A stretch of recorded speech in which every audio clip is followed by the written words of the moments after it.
All right, made it to Cork, and this room is awesome. From what the homeowner told me was that this house was owned by Henry Ford when he lived in Ireland for a little bit and sold it back to when he there was a factory in town, so he bought this area, or rather bought this house, and then sold it when the factory closed down. But the history in here, you can just tell how old everything is. Just want to show off the bathroom.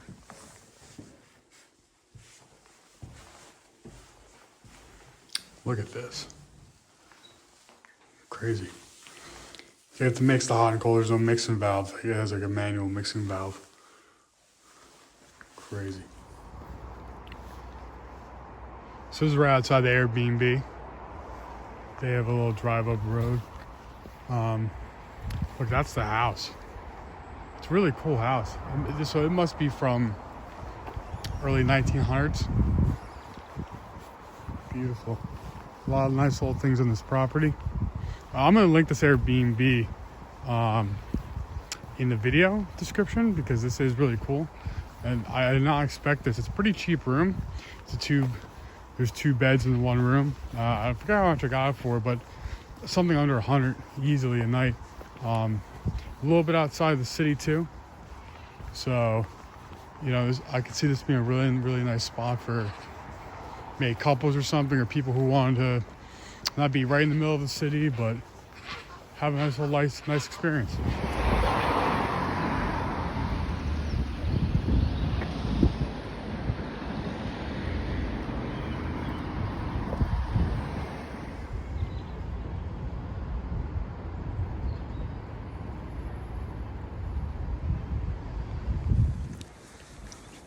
Okay, I tried to ask somebody where to go, and I realized that this part of Ireland has a completely different accent than where I just came from.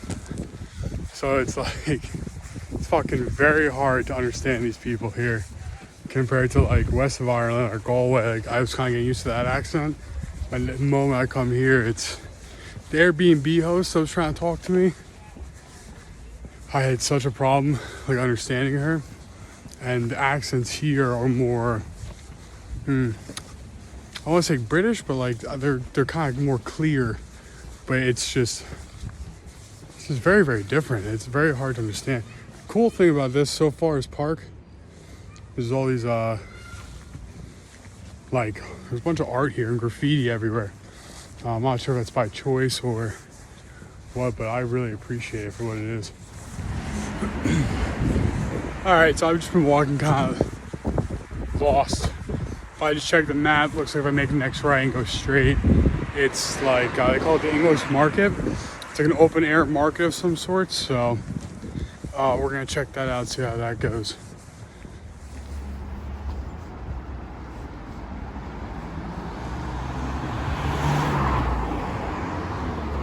This seems to be like the start of like the downtown.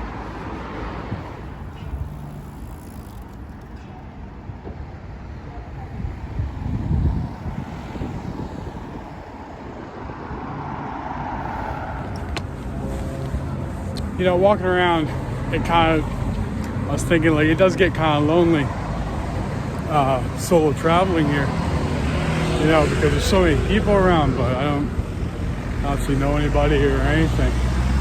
And that's kind of the best part, is that I'm alone. I kind of get to make my own decisions. But then the experience I'm having is essential to who I am. That's another example that I don't know how to cross the fucking street here.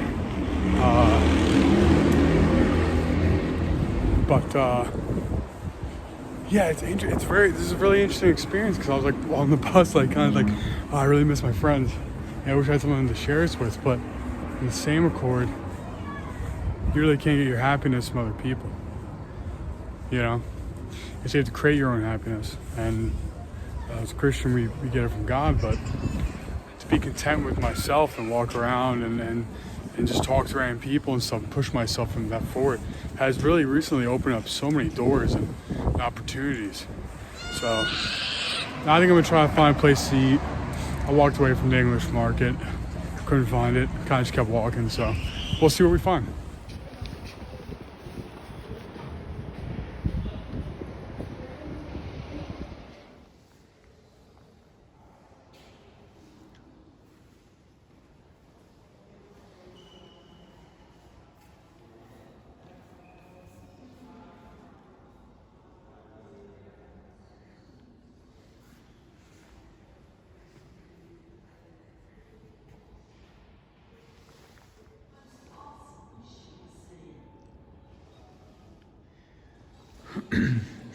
So it's really cool. A lot of his paintings, they actually restore and check before they put on. It's called behind the scenes, so it's a whole exhibit about that. How they kind of like fix them up a little bit before they put them on display.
So I've never been in an art museum before, but that was really cool.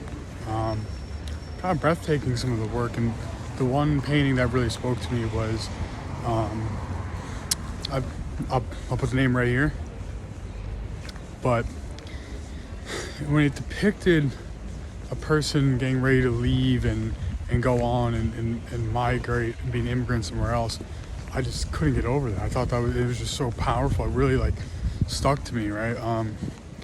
My family immigrating to America, I don't want to say around that time period when that was painted, but early 1900s,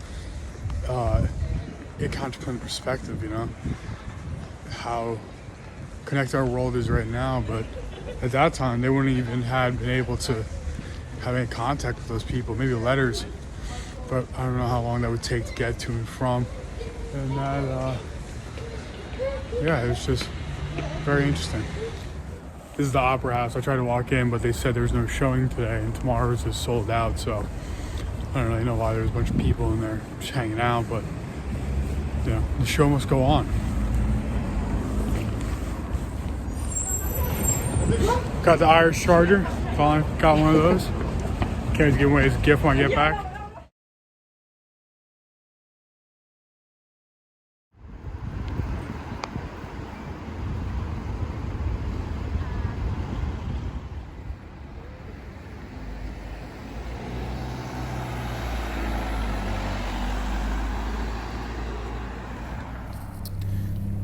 Okay, I just kind of narrowly made the train here today.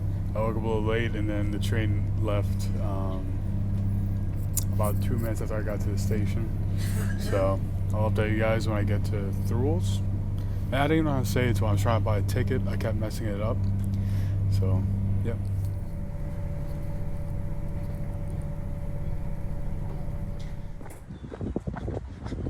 So, I made it to the Airbnb, got kind of lost, but I found it eventually, and now I asked my host what some places to see. There is a museum I talked about, but she said there's also a Protestant church that has a graveyard that she says is just beautiful.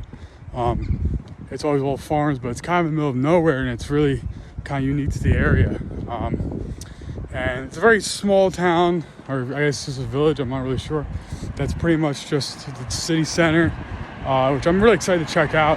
She gave me some recommendations for food, so hopefully I'll be showing you guys some of the local cuisine. So, alright, I'm gonna start walking up now. Yeah, I'm really happy I went on this trip, and something I've been thinking about is I feel like I grew so much, and it's only been like a week.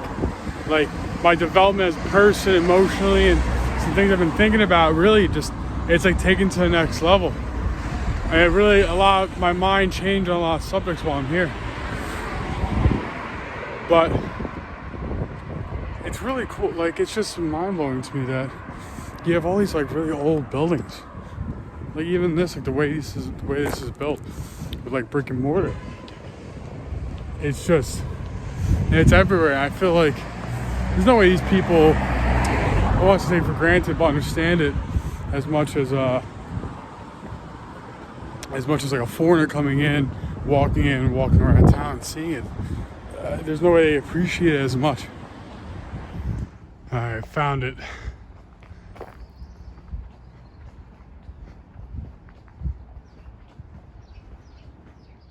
Wow. I'll walk around more and show these plaques, but I think this is kind of for their fight during independence and some with the famine, from people have been telling me. I'm kind of tearing up a little bit because reading some of this. It's this is like a war memorial for soldiers that lost their lives, and it's really beautiful, and you can really see, I don't know, like there's like I'm walking around here, there's like a reverence, I don't know how to put it, but the feeling of like how much this really means to them. I don't know, like there's like a stillness in the air, and the town is pretty bustling for a small town, and walking in here, it's just like it's kind of dropped. It's very, very quiet, and you can just feel like a presence. It's almost very softening and silent.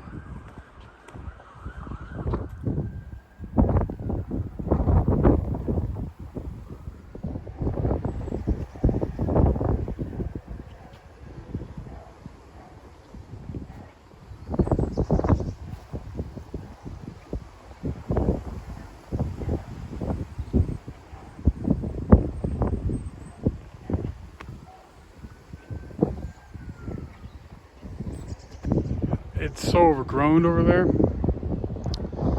It adds to the reverence of this place and the atmosphere that it's almost, sorry if it's very windy, you can't hear me. It's such a creepy feeling in here.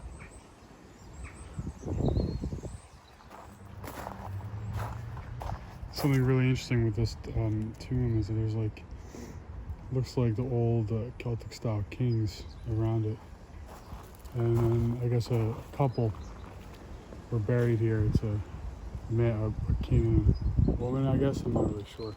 I don't like that too close, but there does seem to be a bird that died in the middle of them, which is pretty eerie.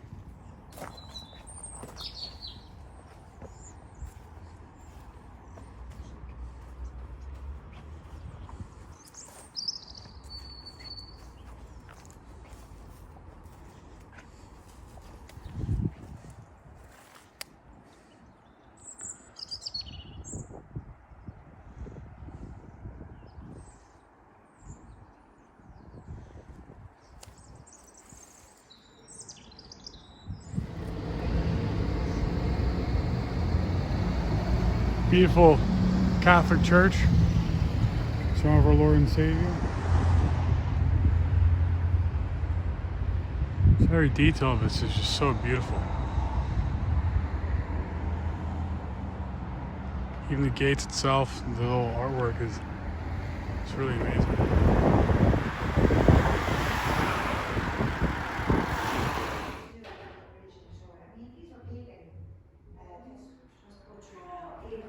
This is very interesting. He was an 18-year-old that joined the volunteers to fight the British and was killed during when he was remembered for his hurling.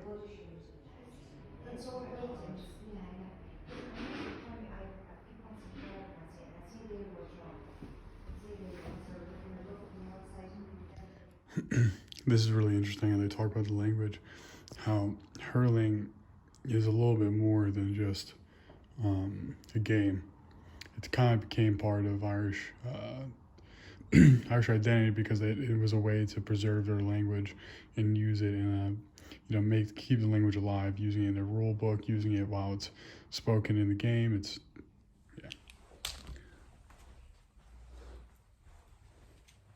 some famous hurlers right here. And I really like their jerseys, the long sleeves.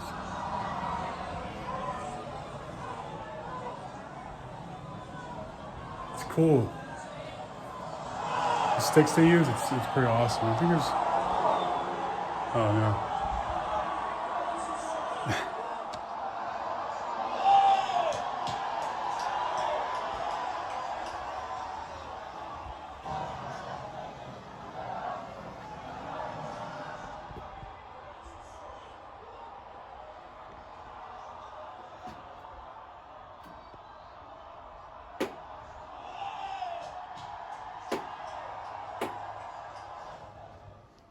This is cool. Landlords in Ireland would play against each other, and it was a big part of their culture to settle land disputes, it seemed like, and just as like their version of fun, as well as with music and other aspects of their culture.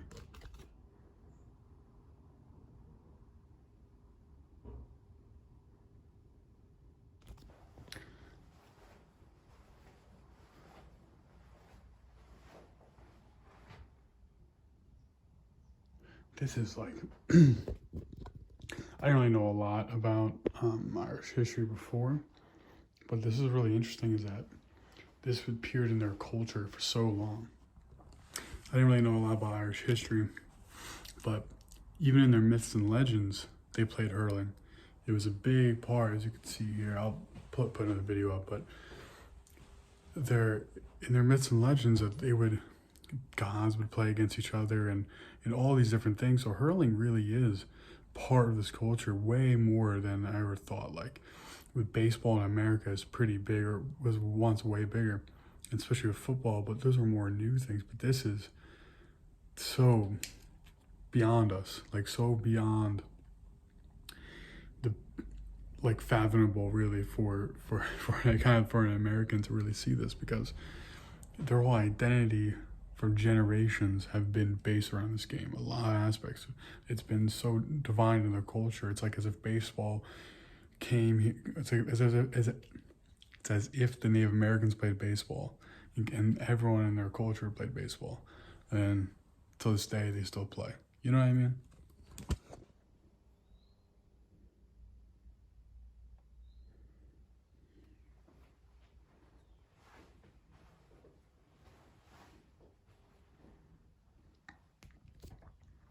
Another cool thing is each hurling stick is very, very different depending on where it is.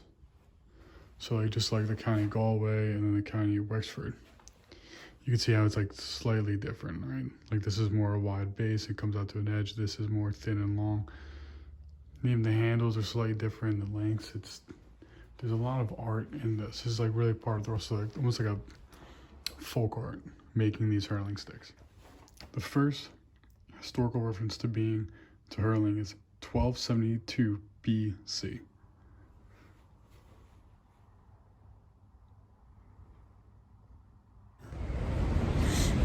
Just had a burger. I'm really annoyed that I had to come to Ireland to have one of the best burgers I've ever had. I mean, the beef here is phenomenal. I couldn't even believe it. So I'm gonna walk in the square a little bit. We'll show around. This is a really small town, but I'm really liking it. Everyone knows everyone kind of place. I just tried to walk into a tattoo shop and ask if I could interview the tattoo artist, because tattoos in Ireland really interest me. It's very different. Culture here is very different than America. It's not as, I won't say accepted, but not as popular at least. But they're Polish, and it seems like Latino people are to America is what Polish people are to Ireland. There's so many of them here. Every shop I've been to, almost every store I've been to, there is a plethora of Polish people. So I think I'm going to take that as a sign to spend some time there and maybe relearn my cultural language. She gave me a really cool recommendation. She said, if you go to Poland, spend some time in the city, but if you want to see what real life is like, go into the farms. She said they'll be more accommodating. They'll be really more open to talking to you, and they'll probably give you a better experience than staying in the city. She said the city is more really culturally diverse, and you can find, you can have a great time, you can find anything, but if you want to see what Poland's like, go to the countryside. So I think that's interesting, because that's kind of what I'm doing on this trip. I went to the countryside first, kind of saw Connemara, Clifton, Galway. I didn't record Galway too much, I think at all, because I was kind of, my phone ran out of space, and then Ennis and like these smaller towns, and then I spent a night in Cork. I'm going to spend my last night tomorrow in Dublin. But it's just so interesting how it is. Sure, the cities, they kind of, I don't want to say lose the culture, but they lose a little bit part. It's different. People are moving together, so they have to act differently. But in the farm areas, their accents are different. They have their own way of speaking in their own life, that they've been so concrete for so long that I always feel like nothing would change. Like they're gonna stay in the area. They're gonna stay who they are.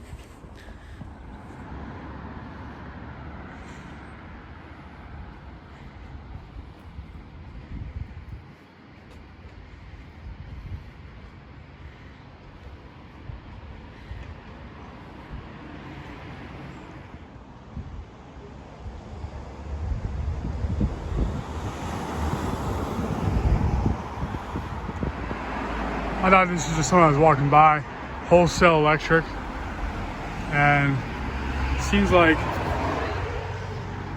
the place kind of burnt down of some sorts.